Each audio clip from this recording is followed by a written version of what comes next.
Oh, no way! True Review is right here with another top 10 list. Well, for those of you who actually enjoy watching this try it, then you'll be familiar with my previous video on the best video game spin-offs. So now's the time to go headfirst into the crap that is the top 10 worst video game spin-offs of all time. I know you guys love an angry video. Rules for this are the same as the last, and that's all I've got to say now, so let's get cracking with number 10. Hit it!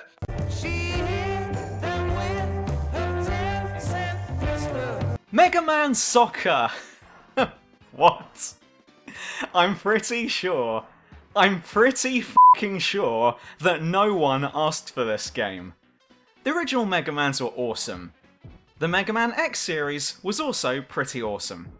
The reason why it was awesome was mainly because of its gameplay and character progression. That's what we played it for.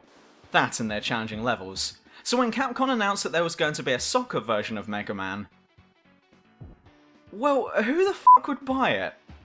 Mega Man Soccer includes nothing of what we loved about Mega Man, so of course it was going to end up at number 10.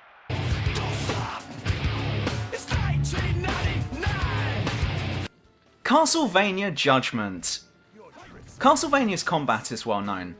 Even back in the NES and SNES days, it was highly praised for being both complex and user-friendly. Well, maybe not Simon's Quest and number 3. Even the Lords of Shadow games had some decent combat in them, which is pretty much the only thing that series had going for it. But to then take all of that and convert it into a shitty beat-em-up Mortal Kombat ripoff was just stupid. It was never going to work, and the end result just felt both hollow and unnatural for a Castlevania game. It's like the devs felt like changing up the series because they felt it was getting stale. But this is a classic example of why change, for the sake of change, is never a good thing.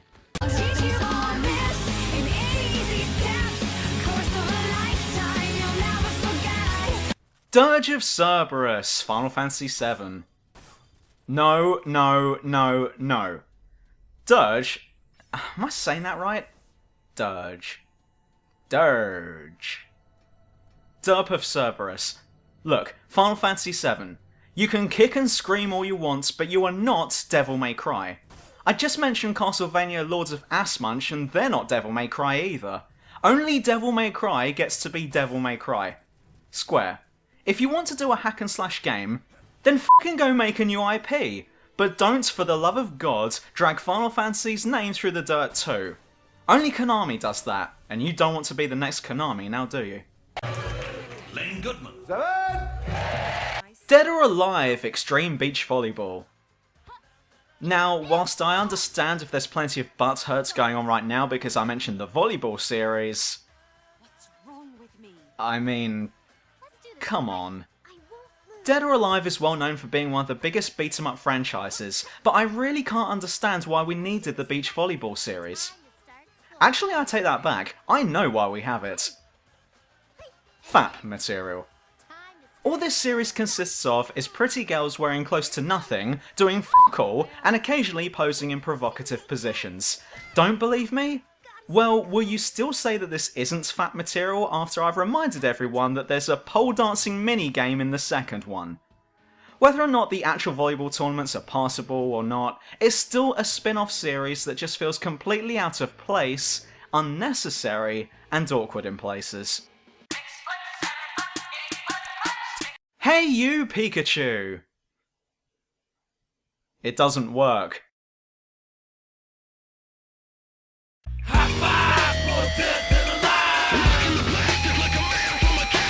Shadow the Hedgehog. Sorry for the hate all of you Sonic fans are about to receive, but the Sonic franchise to date is like trying to perform CPR on the corpse of Julius Caesar. It's been dead for ages, and trying to revive it with the most stupidest ideas you can come up with just isn't going to bring it back to life. And I feel that Sega was thinking this at one point, so they decided to discard Sonic, and instead, started picking on Shadow. Now, Shadow is a much darker character, and as a result, the plot was supposed to reflect this too. Too bad it turned out to be crap. Bugs and glitches as far as the eye could see, crap combat mechanics, and a character who is about as generic as dark characters get. They pretty much turned Shadow into Batman. And for some reason, they gave him guns. Since when were guns introduced in a Sonic game? Except for Eggman and such. I thought that the Hedgehogs were so powerful enough that they didn't need guns. So does this mean that Shadow sucks compared to everyone else? This would mean that we're playing a game in a dead franchise where the main character is crap compared to literally every other character in the series. Great job, Sega.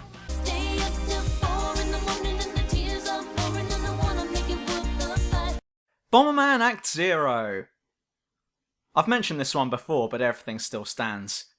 And I have never been able to forgive it for what it did to Bomberman. It betrayed Bomberman. It betrayed Bomberman. It betrayed... Yeah, okay, you get it. The bright and colourful visuals, the wacky and comical style, and all of the fun and enjoyment that had always been present in most other Bomberman titles was stripped away and replaced with a dark dystopian setting where you could fight in third person if you so wished. I can't think of how much more you could f*** up Bomberman than how Act Zero did. Well, unless you have the Bomberman characters taking part in a soccer match. Oh no, he didn't! Street Fighter the movie. Who here has seen the movie? No! Bad viewer. There's plenty of other ways to spend your valuable time than watching that film. Like watching my videos, perhaps. The film was a commercial failure. But you knew that before it came out. But some fucking genius felt that there should have been a video game to come out alongside the film. Well, if the movie was crap, then there's no prizes for guessing how the game would turn out. It honestly felt like poor man's Mortal Kombat 3. Mortal Kombat 3 was awesome for what it did, but it was also built upon something that was already awesome. It had a strong foundation to work off of. Whereas, on the other hand, Street Fighter the movie, the video game, Jesus, that was a mouthful, was built upon something that was already crap. Remember the parable about the man who built his house on stone and the man who built his house on shite? Well, that's how I like to remember it anyway. Hotel Mario! And now we enter the Philips CDI Hall of Shame. Sorry, spoiler alert for number 1 entry. Hotel Mario is all about running around the screen, closing doors. The end. Sorry, were you expecting anything else? Because that's all the game is giving me to work with. That is literally all this game is about.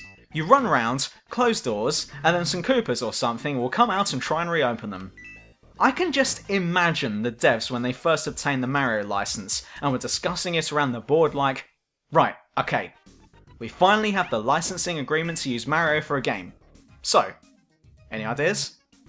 And then one guy was like, how about we make a game where you have to, I don't know, close doors? If that was me on the board hearing that pitch, I would have fired that guy that very second. And I don't mean firing him for his job, I mean firing him out the window. A company had just got legal permission to use Mario for their game, and they completely f***ed it up. Well, here's hoping that they learnt their lesson from this game.